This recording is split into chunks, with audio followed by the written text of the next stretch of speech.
Penantian panjang keluarga Alvaro Kiano Nugroho, bocah berusia 6 tahun yang 8 bulan hilang diculik berakhir dengan duka.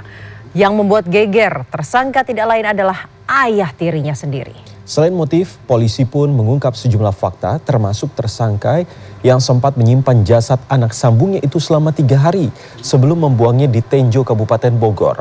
Simak fakta lainnya yang kami rangkum dalam Di Balik Cerita.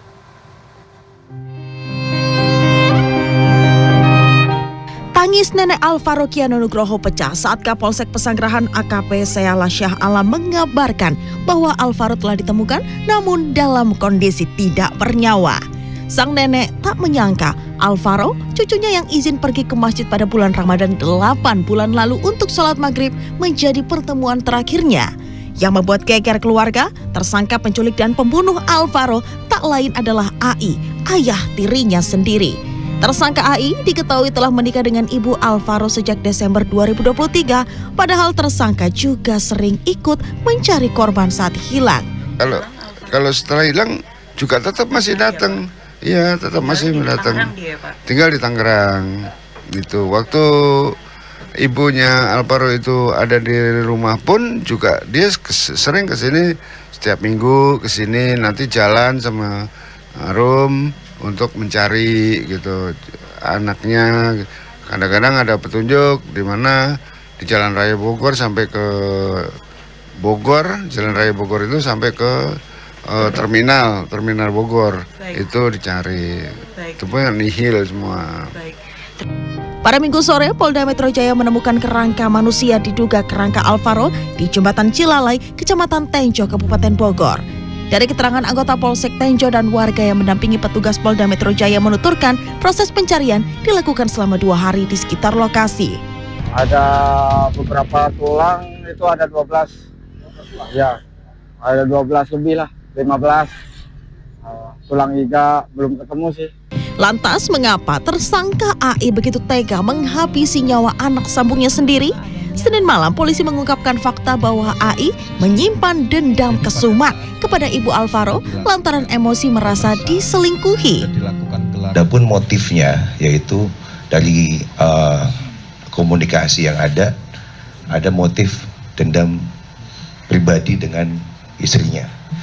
Jadi istri tersangka ini bekerja di luar negeri. Nah, akibat bekerja di luar negeri, dari hasil chat itu muncul adanya dugaan perselingkuhan yang dilakukan oleh istrinya. Nah, di situ ada motif tersendiri terhadap si tersangka ini untuk melakukan pembunuhan itu. Pada 6 Maret 2025, AI menculik Alvaro di masjid yang terletak tak jauh dari rumahnya. Marbot masjid menyebutkan saat itu Alvaro yang sedang bermain saat menunggu buka puasa Ramadan dipanggil oleh seorang pria yang mengaku ayahnya. Marbot tidak menaruh curiga ketika AI mengaku sebagai ayah Alvaro. Polisi menyebut tersangka mengaku Alvaro tidak berhenti menangis. Karena kesal, AI lantas membekap korban hingga meninggal dunia.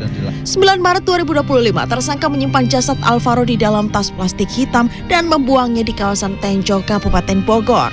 Senin malam, Kabid Humas Polda Metro Jaya Kombes Budi Hermanto mengatakan AI kemudian ditangkap dan ditahan, namun saat akan menjalani pemeriksaan, tersangka menghabisi nyawanya sendiri. Kriminolog Universitas Budi Luhur, Luki Nur Hadianto dalam program CNN Prime News Senin malam mengatakan Alvaro menjadi korban kejahatan yang melibatkan orang terdekat.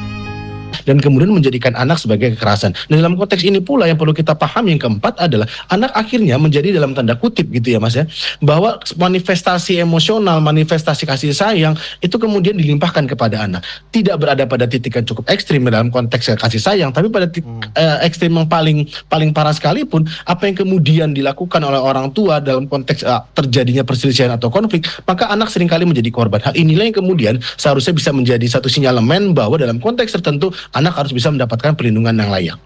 Di sisi lain, Komnas Perlindungan Anak DKI Jakarta pun menekankan perlu adanya pengawasan dan penguatan ekosistem bagi lingkungan ramah anak. Tim Liputan CNN Indonesia.